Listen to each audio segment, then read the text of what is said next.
Assalamualaikum warahmatullahi wabarakatuh. Wilujeng patepang deui di channel Galura Carita sareng Kang Ajun. Tuh Kang Ajun sejen neraskeun carita ngeunaan panindeungan Bapak Haji Aang Hamid Suganda. Anu danget kamari nincak bagian kaopat, ayeuna nincak bagian kalima.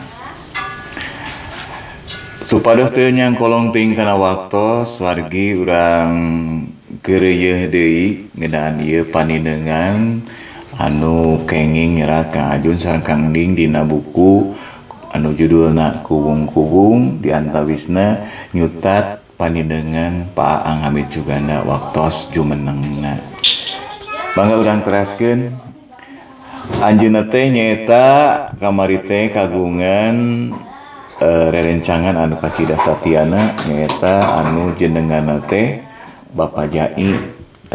Enten Bapak Jai satia pisan kana naon rupi kahoyong Pak Aang waktos nuju anjeunna sasarengan sareng rencanganana teh. Dan pados teu seueuting ieu urang ngajengkeun bae kana ngeunaan teh nyaeta anjeunna kusabab anjeunna satia teh ku anjeunna teh dibawa ka Bogor, sina ngurus kebon. Ya atuh pernah cenah hiji waktu Jai teh ngurihit hayang jaket kulit anu nuju dianggo ku Pak Aang gitu.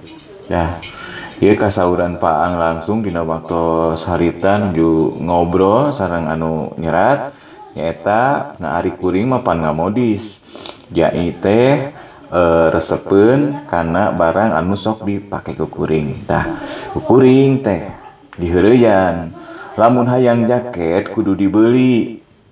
Ge panyangka mah cenah moal katutuluyan sabab heureuy teh tah sigana haben di pikiran nya antukna manehna ngajual pare sakintal pikeun nudunan pamenta uring ya kasauran Pak Aang waktos harita ngobrol nya. Tah Jai teh kaitung lila di Bogorna teh ningali kaayaan geus sakitu kolotna dititah mulang ka Kuningan.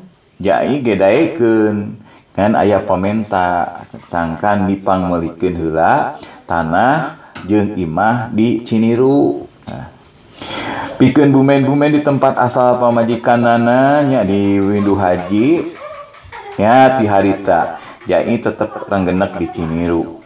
Ku kituna hayang patepung deui cenah waktos harita teh kitu nya geus heubeul pisan jeung sono kitu nya ngeunaan ieu naon margina ieu kasatiaan ieu dugikeun ka ayeuna kumargi dijalin ku hubungan anu sae antawis Pak Aang sareng Bapak Jai waktos kapungkurna janten tos lami sababaraha taun teu tepang ajeuna hoyong nepangan deui.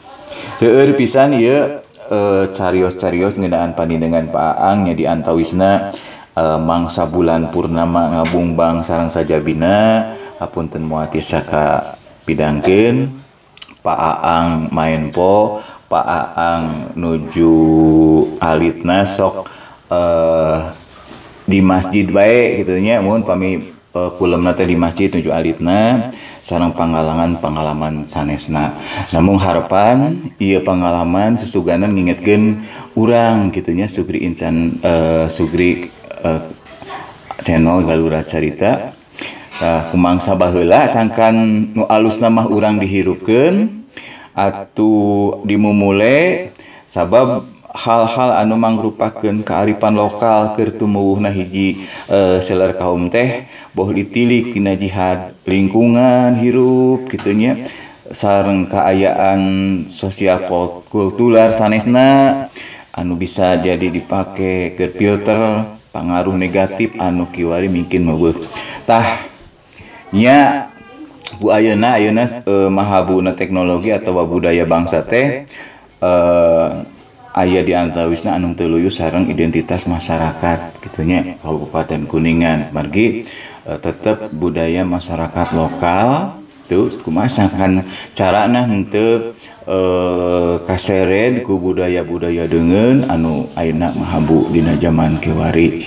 Mudah-mudahan tetap urang miara ngamumule kearifan lokal sareng anu sanesna kitu harapan mah khususna kanggo masyarakat Kabupaten Kuningan atau umumna anu ngabandungan channel Kang Ajun. Sakali deui Kang Ajun hapunten anu kasuhun pilih seueur kalepatan sareng kaluluputanana. Billahi taufiq wa hidayah. Wassalamualaikum warahmatullahi wabarakatuh. Wilujeng kantun permios.